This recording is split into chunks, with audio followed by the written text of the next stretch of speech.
tanong ko lang, kung kayo po tingin nyo sa ganitong operasyon, kayo ba ay guilty or kayo ba most guilty o tingin mo meron pang mas guilty sa inyo dito sa ganitong operasyon? Hindi po ako guilty po. So, hindi kayo most guilty. Meron pang mas guilty. Kumbaga may mastermind pa talaga. Hindi, less guilty. Hindi guilty talaga. Sige po. Go, Your Honor, I think sa tagal po na investigation, alam na rin po ng committee po, especially chaired by our Madam Chairman, who's really at the back of everything po. Kaya ako natanong kasi, baka sa executive session, sana ho, sa uli, ay may pagkakataon pa kayong sabihin kung sino man yung talagang nasa likuran. Kasi nga, kung sabi mo ikaw ay biktima, maawa din tayo sa mga naging biktima ng Pogo, di ba? So, sa executive session, hindi pwedeng ilabas yun, no? Sa media, sa publiko. Maintindihan namin kung ikaw ay natatakot, no? Dahil International Crime Syndicate po ito, natatakot ka para sa buhay mo. Para din mabawasan siguro yung kasalanan mo kung sakali sa executive session ay willing ka bang sabihin kung sino yung most guilty na sinasabi mo? Yes po, Your Honor.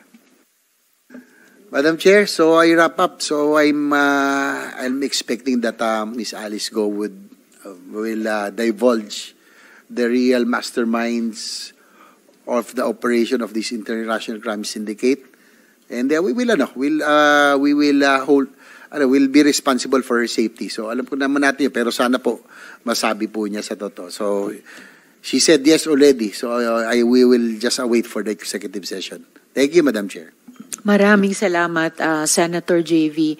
I think it's the first time narinig ko na sinabi ni Guo Huaping na mayroon na tayong natutumbok sa buong kwento nung sino ang pinakamatataas sa likod nitong mga Pogo sa Pilipinas. At yung isa pa namin gustong malaman, sino sa mga government personnel o officials ang tumulong sa pagtakas kahit for monetary considerations.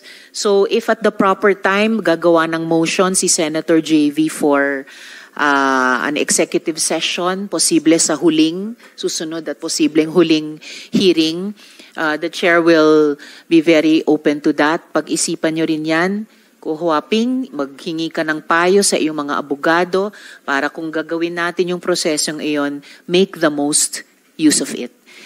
Don't waste the time, don't waste the opportunity, but yes, make Madam the Chair, most use of it. thank you for Senator that. JV. I will also, the proper time, make the motion for an executive session. And given the fact that Miss Alice Goat just now, ngayon lang niya sinabi na talagang sasabihin niya, naawa na rin kami sa inyo.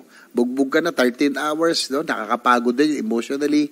So sana para sa mga biktima, biktima ka, lalo sa mga naging biktima, sabihin mo na rin, no, sa executive session. Thank you, Madam Chair.